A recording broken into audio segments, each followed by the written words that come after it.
Dumb Husky and his white cat Shizun. Chapter 259. Tianyan Pavilion. Shared robes. Someone asked, "How can you remember it so clearly? How long has it been?" How could he not remember it clearly? In Zhangxi's memory from the upper cultivation world, it was an ordinary half a year. In Shuizhenjiang's memory from the lower cultivation world, it was an emotional full year. But in Moran's memory, it was 35 days that were full of despair. Each day felt like a year. Every day was worse than death, every day was like being in the purgatory. That year, as soon as the price adjustment order was issued, people were in a panic. Duan Yuhan and her child couldn't get food, they could only pick up rotten vegetable leaves or moldy rice to fill their stomachs. Later, more and more people couldn't get any food to eat, there were not even rotten vegetable leaves to pick up. In the midst of their predicament, Moran couldn't help but say to Duan Yuhan, "Mother, let's go to Rufeng sect to look for him and ask for some food, shall we?" Duan Yuhan muttered, "We can ask anyone, but not him." Begging on the street, performing song and dance, nodding and bowing, smiling and bustling were all things that they were forced to do. But if they went to beg to Nangongyan, it would mean different. Although Duan Yuhan was very poor, she didn't want to cross this last line.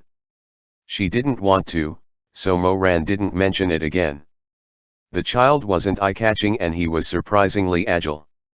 On the 9th day after the price adjustment order was issued, he finally stole a white radish off from the ground. Duan Yuhan carefully hid the white radish. Every day, she only cooked a little bit of it, about the size of a fist, and the two of them would share it. By the 8th meal, the radish has become rotten, but because they hadn't found anything else that could fill their stomachs, Duan Yuhan cut the remaining rotten radish in half, barely managing to survive for a few more days. On the 21st day after the price adjustment order, they ate the last bit of radish and couldn't find any food anymore. On the 25th day, there was a torrential rain and earthworms crawled out from the ground. Moran caged them together, collected some rainwater, boiled them and ate them.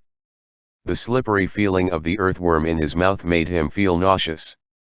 Moran apologized to these skinny little animals. He really had nothing to fill his stomach with. If he could get through this period, the earthworm would be his benefactor. He didn't want to eat his benefactor anymore. When would this nightmare pass? The 28th day.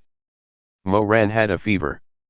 No matter how gifted a child was and how high their spiritual energy was, they still couldn't withstand such hunger and sufferings. Duan Yuhan had long since lost her strength. Her eyes were hollow. On this day, taking advantage of the fact that Moran was asleep, she finally made up her mind. She got up and left the woodshed where they were staying and slowly staggered towards the towers of the Rufeng sect. She had her own bottom line and she would rather die than beg for food from Nangongyan. However, the child was innocent. He was still so young. How could she allow him to follow her to death? At this time, the people in the main hall had sympathy on their faces. Regardless of whether Mo Weiya was guilty or not, what happened in the past was really too tragic. Someone softened his tone and asked with a sigh, "Was she successful?" "No." Moran said, "Her luck was really bad. When she arrived, Nangongyan was quarreling with his wife." He paused for a moment, then continued, "When that city lord's wife saw my mother, she flew into a rage. She has a fierce temper. Not only did she not give my mother any food, she even threw her out of the Rufeng sect." "Then what about Nangongyan?" "I don't know." Moran said, "My mother didn't mention him. Maybe he tried to stop his wife, or maybe he just stood to the side, wanting to help but unable to." Moran didn't know what exactly happened that day. He only knew that when his mother came back, her body was full of scars. She curled up in the woodshed and hugged him without saying anything. Later on, she began to cough up blood, spitting out blood foam and gastric juices. The shed was filled with a rancid smell. 34th day. Duan Yuhan was on the verge of death. She could barely speak, but she didn't cry. That night, she woke up from her coma and actually recovered some strength. She saw Mo Ran huddling beside her, trying to use his thin body to warm her. She said very softly and gently to him, "Ran air, if you have a way, go back to Xiongtan. Mother. Go back to Xiongtan, find Sister Sun and repay her kindness." Duan Yuhan stroked Mo Ran's hair. "You have to go to Xiongtan to repay kindness, don't stay in Linyi to seek revenge. Listen to your mother, be good. When your mother came to Linyi, I owed Sister Sun a lot of money and I can't pay it all back. Go back and stay by her side, do something for her, and make her happy. In the future, if other people show you kindness, you must remember it well." Mo Ran had tears in his eyes as he looked up at her skinny face in the woodshed. Duan Yuhan's eyes were so black that they were shining and there were even a sort of grape-like purple tint in them. Kindness must be repaid. That was what Duan Yuhan said to Mo Ran before she died. She was afraid that after she left, her child would go astray, so she repeatedly told him that he must leave this sad place. If people had aspirations and goals, their thoughts would not go astray and would not easily fall into the trap of hatred. She gave him aspirations and goal: repay the kindness given to her and don't take revenge. On the 35th day, this ridiculous price inflation order was finally abolished in the midst of the rioting people, and it lasted only a short 1 month and 5 days. For the rich, it was like a farce had finally come to an end. Linyi was full of smoke of a bustling city. As they woke up in their soft and warm beddings, and took the right treasures fragrant dew served by the maids to rinse their mouths and clean their teeth. When they heard that the price adjustment order was abolished, they only complained with a few words and yawned. It was all insignificant. But for Mo Ran, it was something that could not be more exciting. He did not have to worry about food rations anymore, so the number of kind-hearted people on the streets increased again. Mo Ran got a biscuit and even a bowl of pitifully thin meat porridge. He was reluctant to drink a single mouthful and carefully held it in his hands. He wanted to hurry back and give it to his sick mother. Meat porridge was such a good thing. If his mother drank it, she would definitely recover, right? He could not wait to use this bowl of porridge to save his mother's life, but he did not dare to rush back home. The porridge bowl was cracked, and there was a big hole on the side. If he ran too fast, it would be a pity if the soup spill. Thus, he returned to the woodshed in both joy and torment. "Mother." He held the broken bowl with both hands and used his dirty head to rub open the broken door like a little puppy, with a smile on his face, full of longing for the future. How wonderful! There was meat porridge to drink, his mother would get better soon and the flowers would finally bloom in the warm spring. They would go back to Xiongtan together. There was singing and dancing, and they would not starve. With a sister surnamed Sun, they would finally not have to wander and beg for a living anymore.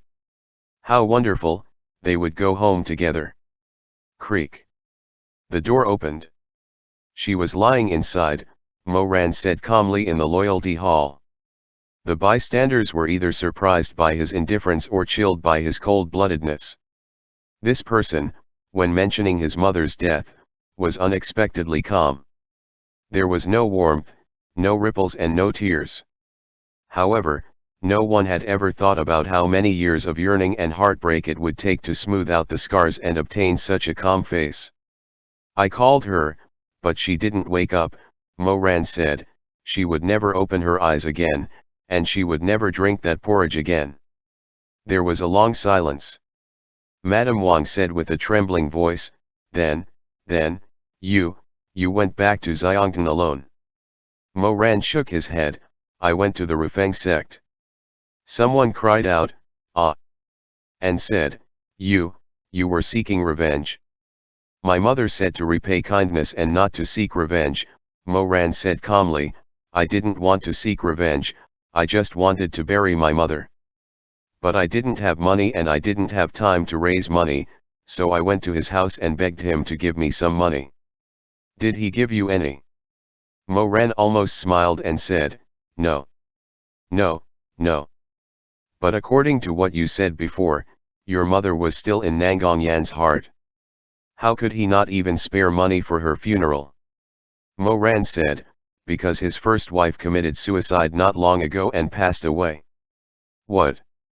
Jiangshi narrowed his eyes. "Nangongyan's wife did die very early and it was suicide. That woman was pregnant when her husband had an affair with someone else. After giving birth to the child, they were always quarreling and lived a very unhappy life.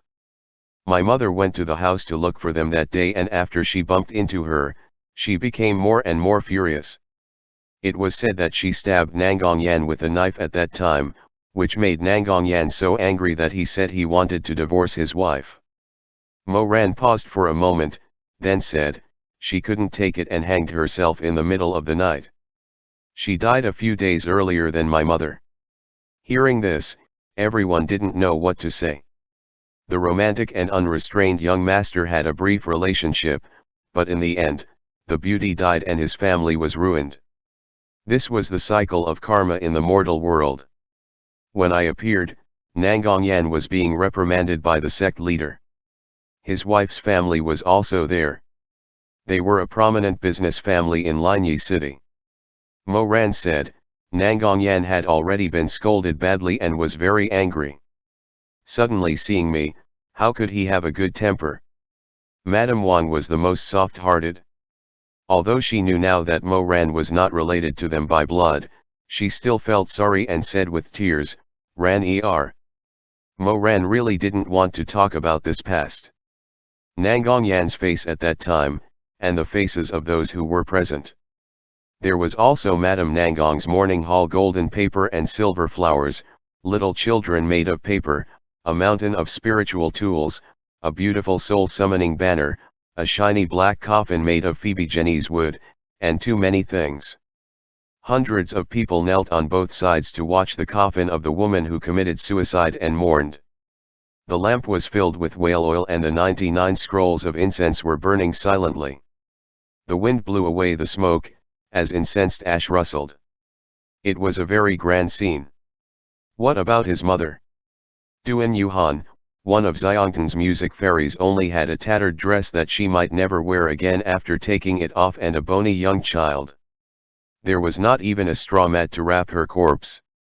"You can't expect 10 feet. That was what Nangongyan said to Moran in anger. Then, under the gaze of the sect leader and his in-laws, this man pushed his own illegitimate child out of the door and refused to acknowledge him.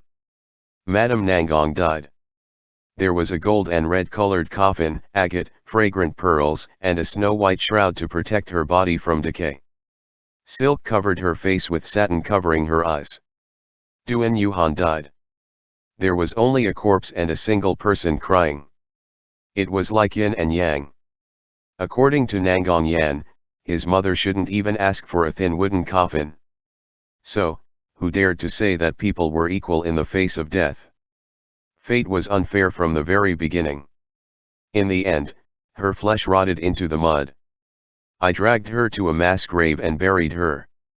Moran said a few words, understating the matter. He didn't talk in detail about how he begged anyone who was passing by to give them a ride, or how he spent 14 days dragging a rotten and smelly corpse over 2 hills. He also didn't mention how he used his own hands to push aside the rocks and crushed soil to bury his mother's thin body. Moran wasn't one to complain in front of others. He had always been a person who buried his past deeply and wouldn't speak of it lightly unless he was forced to.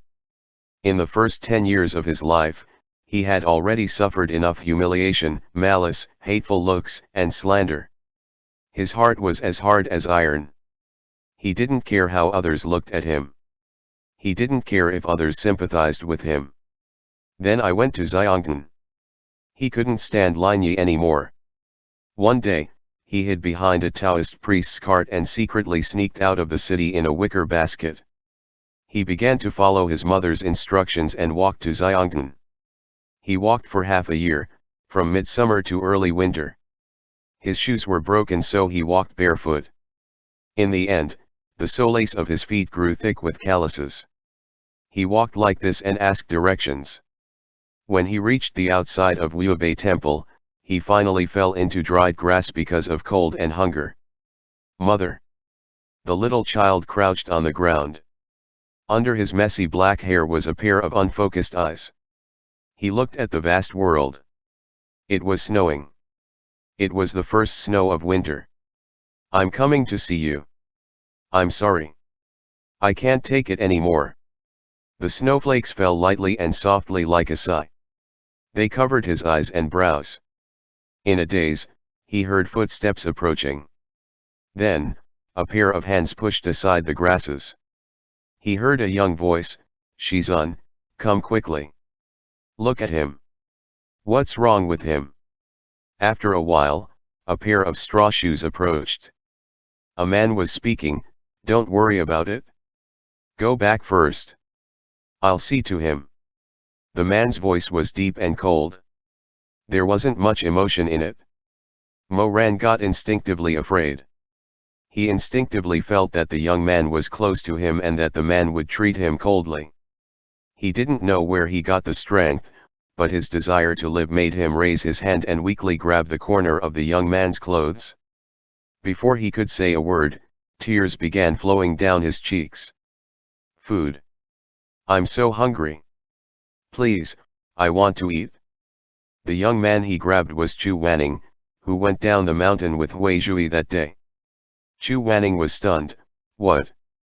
Moran forced himself to raise his dirty little face. He shakily made an eating gesture, swallowing the bitterness in his throat. Everything in front of him was blurry and dizzying. His ears were ringing. He cried and begged the person in front of him. He knew that if this little brother abandoned him like all the other young masters he had met, then he wouldn't be able to live.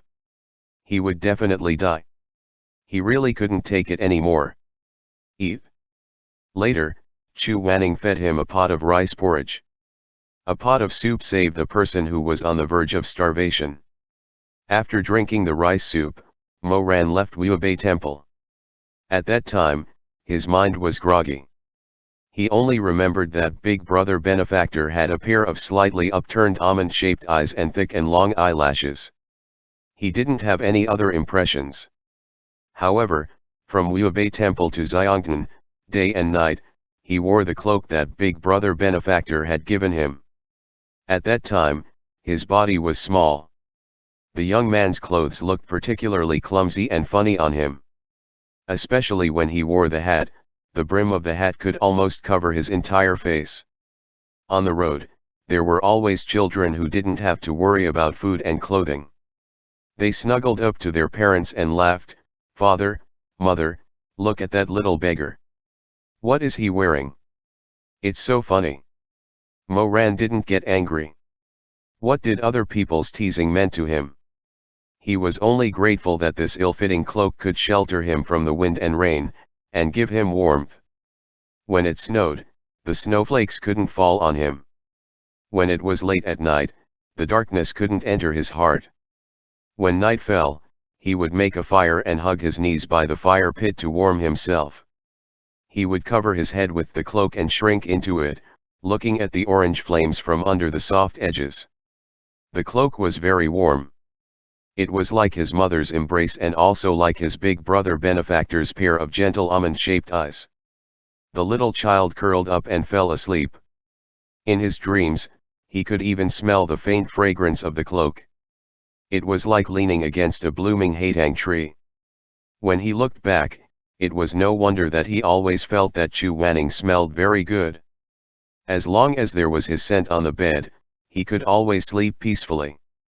It was also no wonder that when he first saw Elder Yu hang under sky-reaching pagoda, he felt that those almond-shaped eyes were very gentle. It was as if he had seen them somewhere before. It turned out that everything had a cause and effect. He and Chu Wanning had already met so early on. He had already felt his body temperature before. He even licked Chu Wanning's palm. He had inhaled the fragrant scent of flowers on Chu Wanning's clothes then.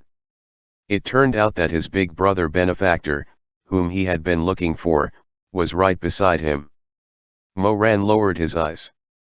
In this cold loyalty hall, there was actually a trace of warmth because of this. However, this was a secret between them. Moran thought in his heart. It was both sad and sweet. He kept this secret in his heart. He wouldn't share it with anyone. He took a deep breath, paused, and continued, after I arrived at Xiangtan, I followed my mother's instruction and found Sunfengruo. At that time, Ran Er was only 5 years old. He was wrapped in a thick cloak that belonged to the young Chu Wanning. The cloak dragged on the ground and was already dirty. The child poked out a dirty bird's nest head from the fluff. He looked up with a sallow and emaciated face and asked softly, "Excuse me. Sister Sunfengruo, is she here?" Sunfengruo. The performer who was pulled by him laughed and looked at him curiously.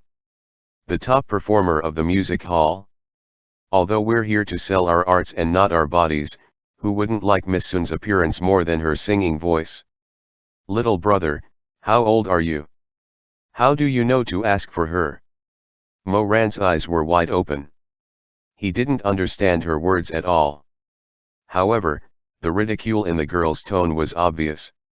Moran was embarrassed because of this.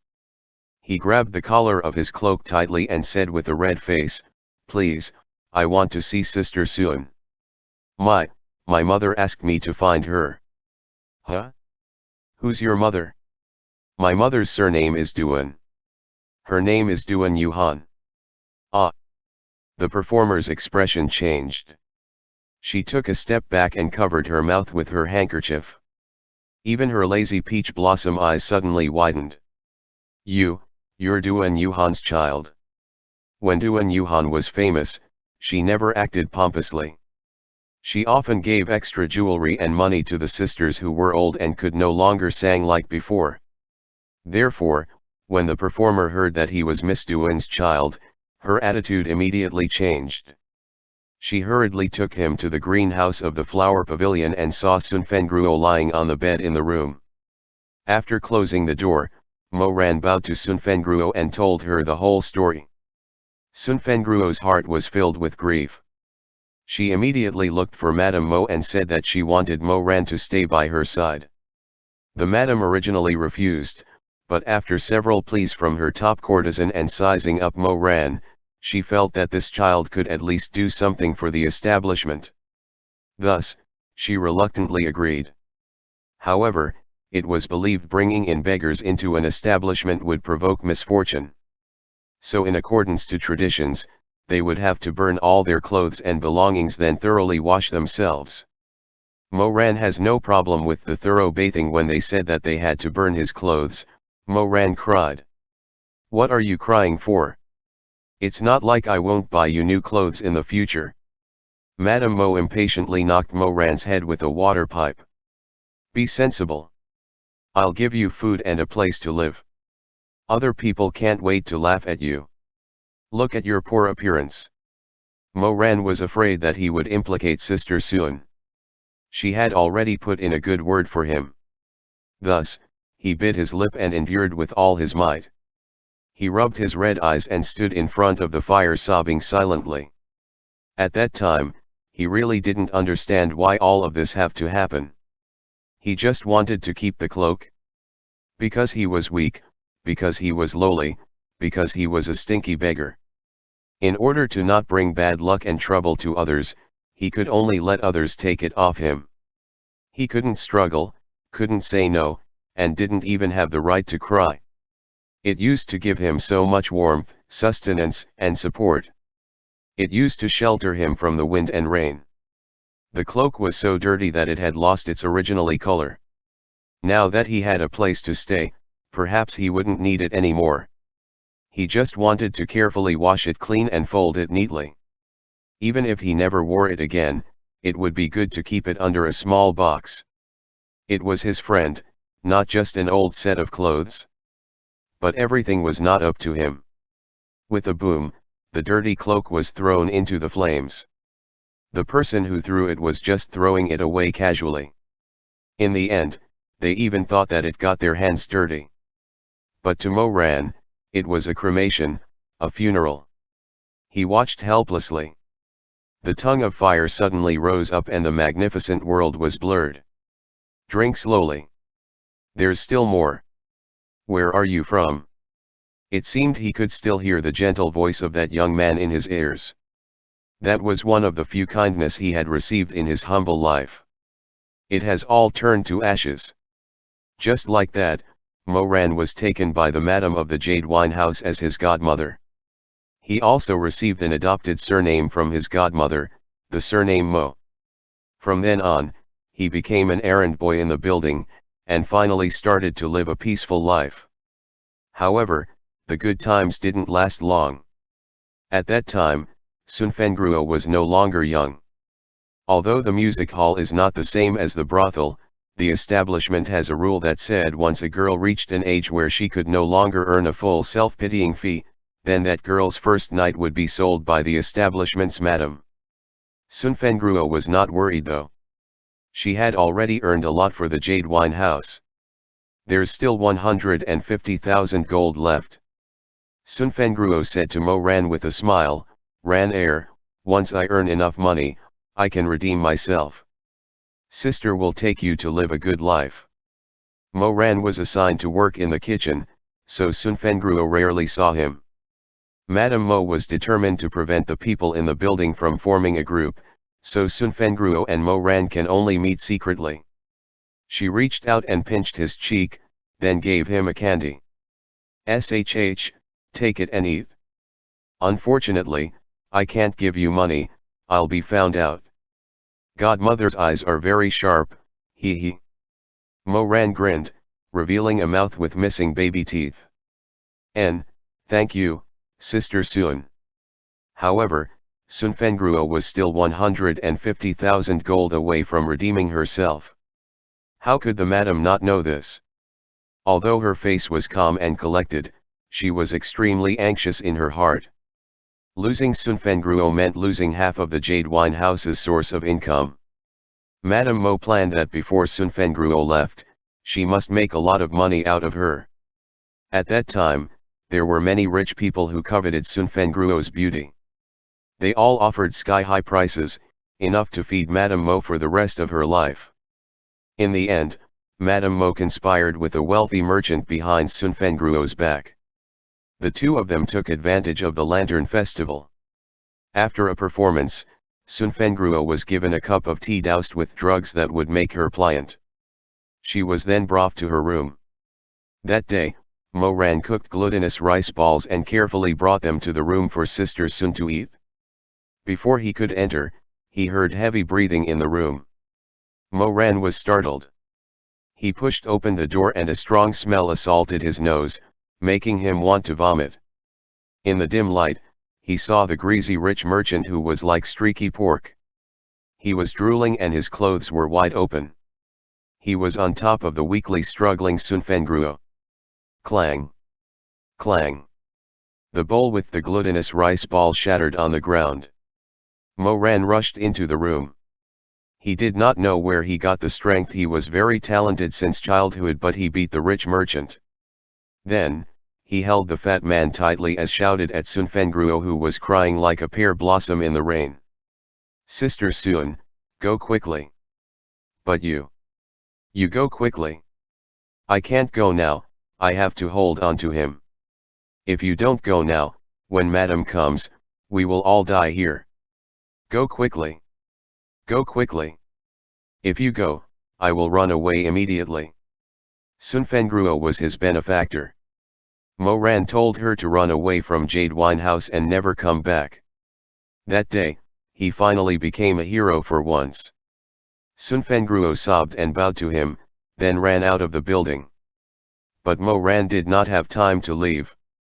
When the madam heard the commotion, she quickly brought people up. When she saw that Moran was beating the guest and that Sun Fengruo, she was so angry that her face was distorted and she almost vomited blood. The madam had a son who was about the same age as Moran. That son was vicious and full of malicious ideas. When he saw that his mother was so angry, he told her he had an idea. Sometimes, a child's viciousness could be seriously scary. The boy punished his peer who had angered his mother in the same way he would punish an animal. He found a dog cage and had people lock Mo Ran inside. The cage was narrow and cramped. Mo Ran could only squat inside. He could not lie down or stand. They fed him scraps of leftover food as if they were feeding a dog, and this went on for 7 days. For 7 days, Mo Ran was trapped in Sun Fengruo's old room. The smell of incense and the stench of a man's body fluids mixed together. He squatted and was hunched over. Smelling this heady, pungent, and greasy smell, he wanted to vomit. For 7 days. From then on, the smell of incense made him sick, as it made him recall the fear and terror that seeped out from his bones. End chapter. Dumb Husky and his white cat Shizun. Chapter 260. Tianyan Pavilion, living as a furnace. Inside the loyalty hall, the group of cultivators didn't know what to say. Many of them lowered their heads and remained silent. Master Xianjing said, "Alas, miserable people, they are all miscreants." The master of the Tianyan Pavilion, Mu Yanli, said, "Every injustice has its perpetrator and every debt has its debtor. Many things in this world are caused by karma and retribution." She suddenly changed the topic. "But Mo Ran, you have to know that suffering is not a reason for you to vent your hatred and disregard other people's lives." "Yes." An elder of the Huohuang Pavilion also sighed and said, "Young Master Mo, you've been wronged and it's pitiful. But that's also because of your poor background and fate. Everyone has their own fate. You can't turn around and bully others just because you've been bullied. You've done good deeds and been wronged. But as far as we know, you've also killed people later on. That's a separate matter. We have to be clear about it." Mo Ran didn't say anything. Zhang Shi suddenly asked, "How? This? How can these things be clarified? Whose life has more worth? Who can make the fairest judgment?" Zhang Shi was willful and reckless.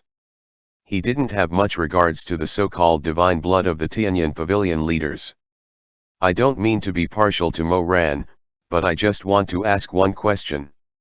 Today, we're standing here saying that we'll settle accounts with Mo Ran one by one and make him pay. Then what about the humiliation Mo Ran has suffered?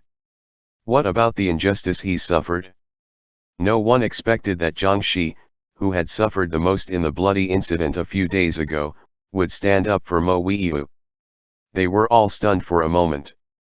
Mu Yanli said, "Sect leader Zhang, the Tianyan Pavilion has always been fair. Our clan has guarded the divine weighing instrument for generations. When the time comes, we'll use the instrument to weigh young Master Mo's merits and demerits and determine his punishment. You don't have to worry." "That's strange. What's his relationship with me? Why should I be worried?" Zhang Shi had long been displeased with the Tianyan Pavilion. He practiced medical cultivation. To put it bluntly, as long as he refined medicine well, he could make even a mortal live a carefree life. Thus, he was the least impressed about the descendants of a deity. He narrowed his almond-shaped eyes and said coldly, "However, this Zhang is very curious. Dare I ask everyone in the Tianyan Pavilion that after you're done interrogating Mo Ran, shouldn't you also be interrogating these people who were implicated in the past? Should they dig 3 feet into the ground to see if Nangong Yan was still alive in this world? Should they go to Xiongtan and look for the rich merchant who molested Miss Sun back then? Mo Ran killed a man and it's only right and proper for him to pay with his life. But he was locked up in a dog cage, beaten up with no clothes to cover his body and no food to eat. His benefactor was molested by a guest and his mother starved to death. Who would you find to be accountable for that?" Master Xianjing asked hesitantly, "Sect leader Zhang, why are you suddenly defending the sinner?" "It's hard to say." Zhang Shi's thin lips opened and closed. "I'm just thinking about how we treated Nangongzi and Ye Wangzi when we were at Mount Huang. I don't want to see the past repeat itself." Someone said, "That's a different situation." "It's not the same at all." "What's the difference?" Jiangshi said, now that Nangongxi is dead and Ye Wangzi is bedridden in Gaiyuye, things are different. But back then, weren't we the ones who forced them to pay the blood debt of the Rufeng sect with their lives? He suddenly turned around, his brown eyes like a hawk's. What about back then? Where was the Tianyan pavilion? Where is the justice? Because of the issue of the secret sword manual, the people of Beaten Manor had formed a deep grudge with the Rufeng sect. Li Wuxin's disciple, Zhen Kongming, said, sect leader Jiang's words are biased. Nangongxi is the successor of the Rufeng sect. Every injustice has its perpetrator and every debt has its debtor. Unless the people of the Rufeng sect are all dead, the old debt will still be pursued. Everyone wants their grievances to be addressed. Jiangshi sneered, that's right. So, you see, don't you understand this principle very well? No one wants to be the last person to be slapped in the face and not be able to fight back. Zhen Kongming. You think this way, Su Xuanglin thinks this way, and Mo Ran can also think this way. Jiangshi waved his sleeves and said, when something happens to someone else, it's always easy to say these words. But when injustice and cruelty really befall you, you can only wonder why there are so many evil people in the world, but the one who suffers is you. Zhen Kongming said, from what sect leader Zhang is saying, you think that we treated Ye Wangzi and Nangongxi too cruelly and unfairly. Then, should the matter of the Beaten Manor's secret sword manual be dropped just like that? Jiangshi said, Nangongxi is no longer here. Who do you want to pursue this matter with? Zhen Kongming suddenly became angry. Then did my Shizun died in vain? Nangongxi is no longer here, but isn't there still Ye Wangzi? She's the leader of the dark city of the Rudeng sect. Don't tell me that she doesn't have any information about the secret sword manual. The crowd fell silent. Everyone knew that Jiangshi had a cold temperament. Zhen Kongming really didn't match his name. He actually confronted Jiangshi in public like this. Jiangshi stared at Zhen Kongming for a moment and said, at that time, on Jiao Mountain, while Nangongxi fought with Nangong Changjing and was seriously injured. At that time, he mouthed something to me. What did he say? Jiangshi closed his eyes. It was as if the scene of Nangongxi dying in a bloody battle flashed before his eyes. Inside the barrier, under Nangong Changjing's sword, Nangongxi slowly said those words to him. He said, I hope you can disperse all the treasures of the Rufeng sect for 100 years. Help the poor and needy without reservations. This. All the cultivators looked at each other, unable to maintain their composure. The monks of Wuobei Temple even lowered their eyes, put their palms together and chanted the name of Buddha in low voices. Zhen Kongming's face alternated between green and red. In the end, he gritted his teeth and said, he doesn't even have a corpse now. The treasures of the Rufeng sect are all in the secret room. Who can open it? Isn't he just making empty promises and putting on an act? Jiangshi said, Nangongxi didn't expect that in the end, he wouldn't even have a corpse left. What's more, I'd rather believe that when others are about to die, their words could only be true. Zhen Kongming's lips trembled, as if he wanted to refute something, but in the end, he didn't say anything else. After a long time, he said, is this the reason why Sect Master Zhang is protecting Mo Weiyu today? You want to ask for forgiveness so that you don't repeat the mistake with Nangongxi? Jiangshi said, I just think that sometimes it's extremely difficult to ask for fairness and justice, sometimes even impossible. I hope that when you reprimand others, you won't hold yourself too high. Don't think that you have the right to represent justice and the will of the heavens. He glanced at the Tianyan pavilion, which was run by the descendants of a deity, and continued, even the public trial may not be completely right. When he said this, Xue Zhenyang also spoke. Xue Zhenyang looked very tired, so much so that he didn't know how to face Mo Ran. However, after a long time, he still sighed hoarsely and said, Sect Master Zhang is right. For so many years, the cultivation world has been in turmoil. There have been many troubles and every sect has more or less done some foolish things. Who can judge with absolute fairness and justice? Alas, in fact. He sighed and closed his eyes. Such disregard for human life is not only when one killed with one's hand. Back then, the Rufeng sect's price adjustment order killed many innocent people without spilling blood.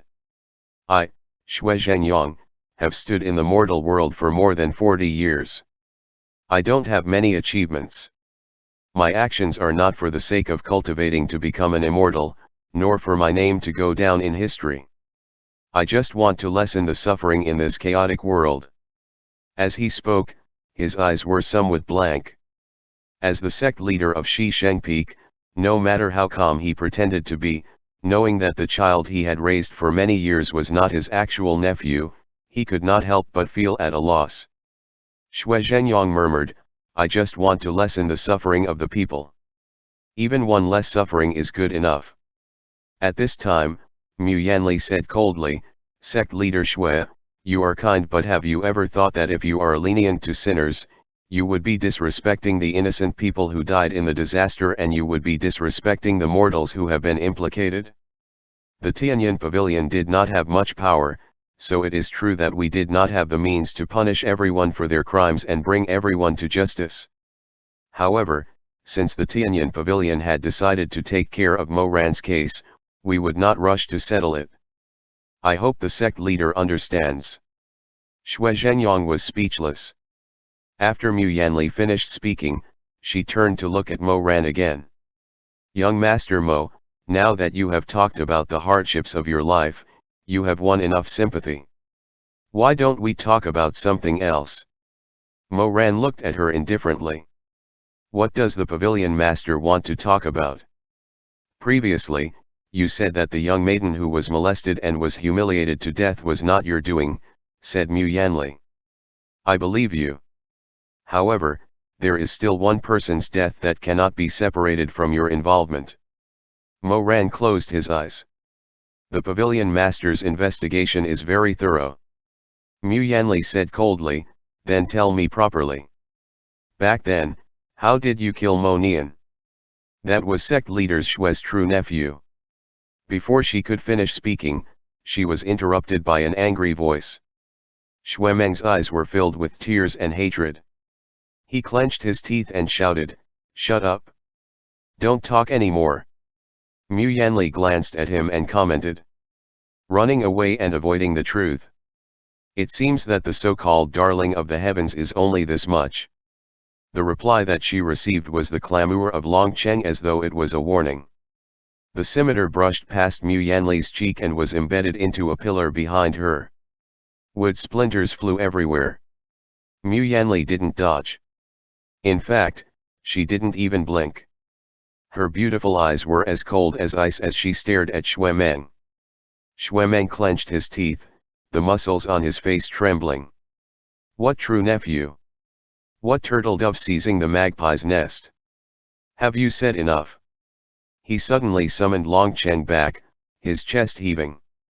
He no longer looked at Mo Ran, nor did he look at anyone else. He was like a trapped beast, driven mad to the brink of collapse. Aren't you finished yet? Have you caused enough trouble? Did you enjoy watching this shit show? Madame Wang said, Meng Er. Xue Meng ignored his mother's soft words. His eyes were red as he raised Long Cheng and looked around with ridicule and contempt. Seeing a grand master turn into an evil murderer, seeing brothers turn against each other at Shi Shengpeak and seeing family members turn into enemies, does it make you happy? His voice was as hoarse as a broken sun and his lost words were trembling like a feather. Did you really come here to seek justice? To seek the truth? He paused and gritted his teeth. Or did you come here to seek revenge? Zhang Shi narrowed his eyes. Young Master Xue, you've lost your composure. Xue Meng suddenly turned around. His eyes were like fiery lightning. Who are you to tell me what to do? Meng Er. Xue Zhenyang got up and grabbed Xue Meng's shoulder. However, he was stunned when he touched him. Although Xue Meng was roaring in anger, his entire body was trembling slightly. as if he was shattering. I don't want to hear it. He paused after each word. His hatred grew. It's all lies. Lies. A bunch of liars. Xue Zhenyang wanted to console him, but Xue Meng had already pushed through the crowd and turned to leave Loyalty Hall. He didn't look at Mo Ran from the beginning to the end. In fact, Xue Meng already knew who was lying and what the truth was. However, many things in this world were easy to understand but difficult to accept. Xue Meng had been living an easy life for more than 20 years. Except for Chu Wanning's death, he had never experienced any major disasters. It was because of this smooth life that he was still like a pure child. This wasn't a good thing. A pure child had a pure heart, but he also had the recklessness, ignorance, impulsiveness, and sharpness of a pure child. Xue Zhenyang stared at the place where he left. He stood in a daze for a long time before slowly sitting down. He was not young anymore. He was almost 50 years old. If one looked closely, one could see that there were strands of white hair on his temples. He didn't know if he could withstand it. He could only sit down. This way, he could at least calm down a bit. Mu Yanli's face seemed to be frozen with a thin layer of ice, without any warmth. She only dealt with the matter as it was, so she said, "Mo Weiyu, about that matter, are you going to say it yourself or do you want me to ask for a witness to come?" Mo Ran was very calm. He was as calm as a prisoner on death row. "There's no need to trouble others," Mo Ran said, "if there are any of them still alive, I don't want to see them." He slowly raised his head. The faint sunlight shone on his pale face. "I'll talk about it myself." Mu Yanli raised her hand. Immediately, someone from the Tianyan pavilion brought in an empty chair. She sat down leisurely and supported her chin with one hand. She looked like she was ready to listen to a long story. "Please go on." Mo Ran closed his eyes. After a while, he finally opened his mouth. This matter was originally related to a Bao businessman. What Bao businessman? Everyone should know that there's a business in the cultivation world called Bao dating. Villa Master Ma Yun was most familiar with this. He raised his hand and said, "Yes, yes, yes. Our villa is most familiar with these people. They often wander around various places and ask for information in order to gain some benefits." Mo Ran said, "Yes, so when uncle was looking for the supposed son of his deceased brother, he asked for the services of a Mr. Bao Wen." Xue Zhenyang. Of course, Xue Zhenyang remembered this matter. Mo Ran was found by the clues provided by Mr. Bao Wen. At that time, the Wine Jade House was in a sea of fire and it was said that this child was the only one who survived. He could even clearly remember the excited face of Mr. Bao Wen. He couldn't help but sigh, the heavens really protected your brother's child. He survived a great disaster and was bound to have good fortune in the future. That year, Mr. Bao Wen accepted the mission. After several investigations, he finally found something and went to the Jade Wine House to look for a woman with the surname Mo. Someone asked curiously, "Who is it?" "It's the partner of sect leader Xue's elder brother. People call her Lady Mo. She used to be the daughter of a concubine of a big family." Someone reacted and said in surprise, "Lady Mo? Isn't that the name of the Madam of Jade Wine House? But from what she did just now, it sounds like she's an evil woman." Mo Ran said indifferently, "She wasn't born evil. According to my mother, Madame Mo's experience is quite similar to hers. She was also a pitiful person. When she was young, she had a lover. He was a poor rogue cultivator. That rogue cultivator said that he wanted to go to the lower cultivation world and create a sect.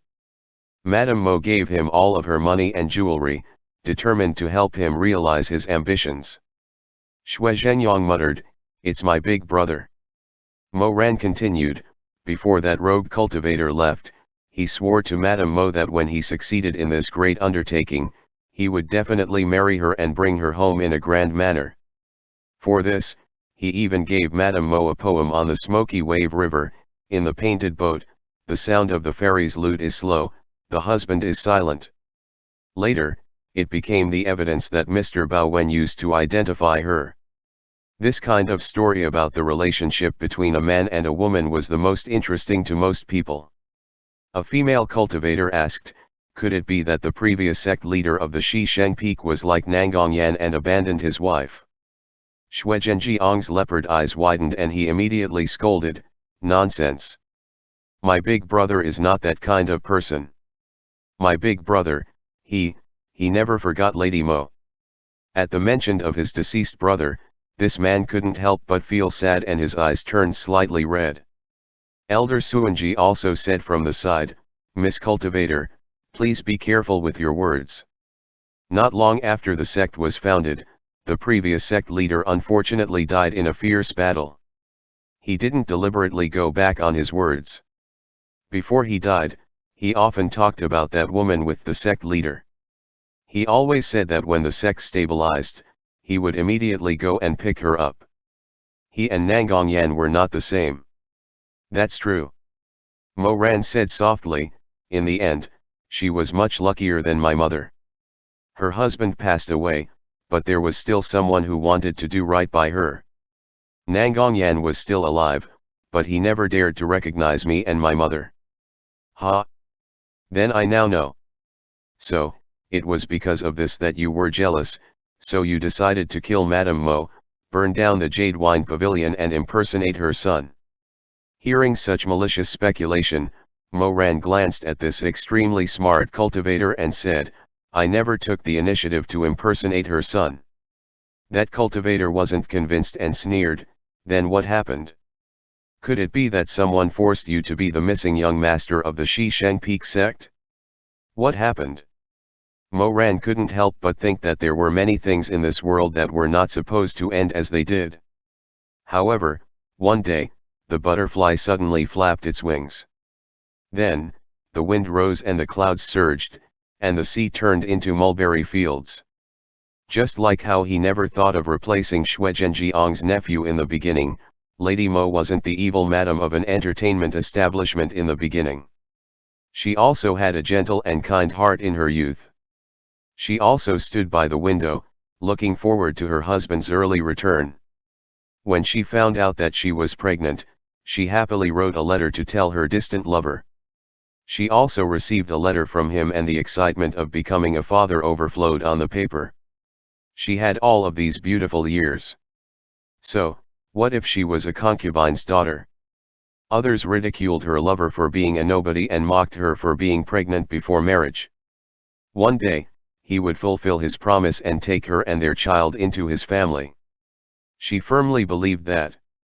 But later, as time passed, the frequency of the letters gradually changed from one every 3 days to one every 7 days, and then from one every 7 days to one every month. In the end, the letter stopped and no news came. Lady Mo was disheartened. She had a rebellious temperament, so she hid this relationship from her parents. After giving birth to the child, she hesitated several times before returning home with the child. As a result, her father was furious and his legal wife insulted her in every possible way. Lady Mo left in a huff.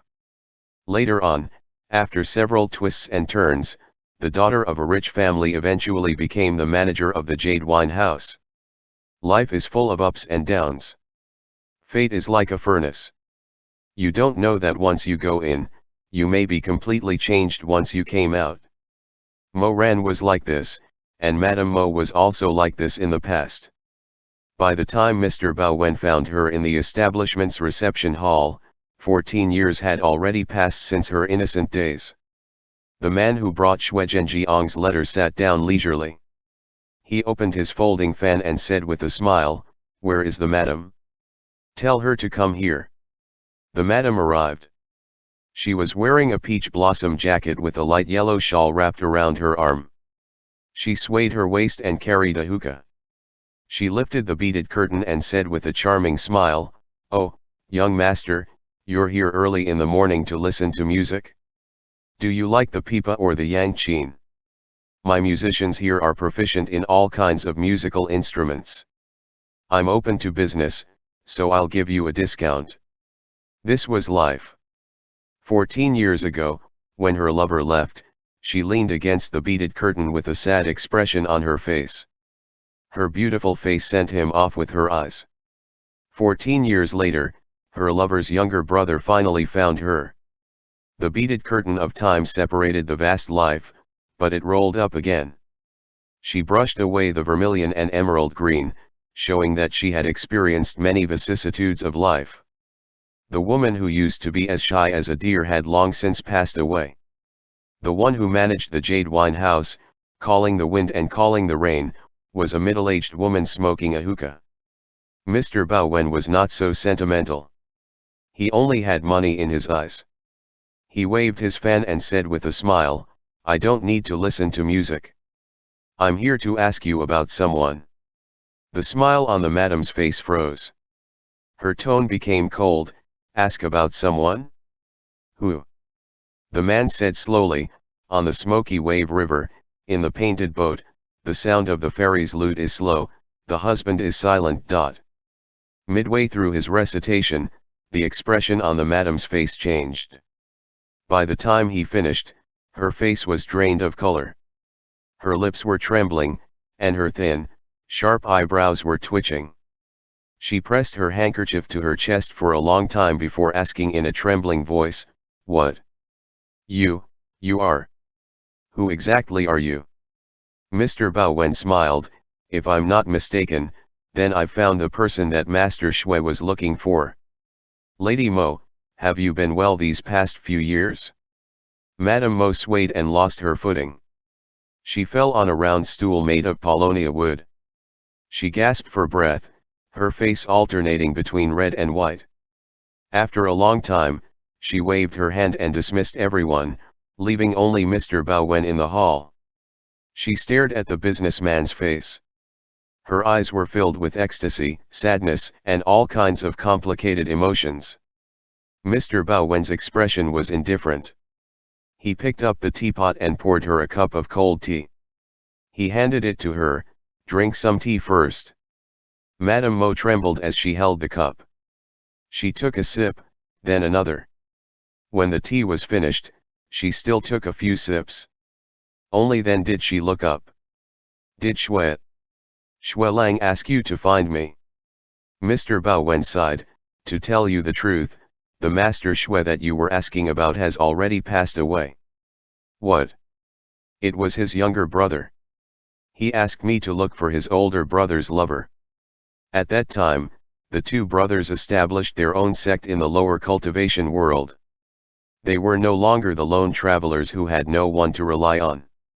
However, Master Shui was busy building his sect and couldn't leave for the time being. Later, when he was exterminating demons, he had an accident and unfortunately..." Before Madame Mo could finish listening, she covered her face with her hands and burst into tears. Mr. Bowen comforted her for a long time before she finally managed to stop sobbing. Mr. Bowen continued, "Before Shui Xianjun passed away, he talked to his younger brother about Lady Mo. His younger brother has been searching for Lady Mo's whereabouts all these years, hoping to find you and bring you back." Madame Mo murmured in disbelief. She suddenly grabbed Mr. Bowen's hand and said, You repeat that poem again. I don't believe it, I don't believe he's the one who died."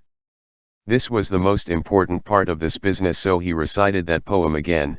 "On the smoky wave river, in the painted boat, the sound of the ferry's lute is slow, the husband is silent." Madame Mo let out a cry of alarm, tears filling her eyes. He didn't look for me all these years because I thought I resented him." Mr. Bowen sighed. "It's been so many years. My condolences."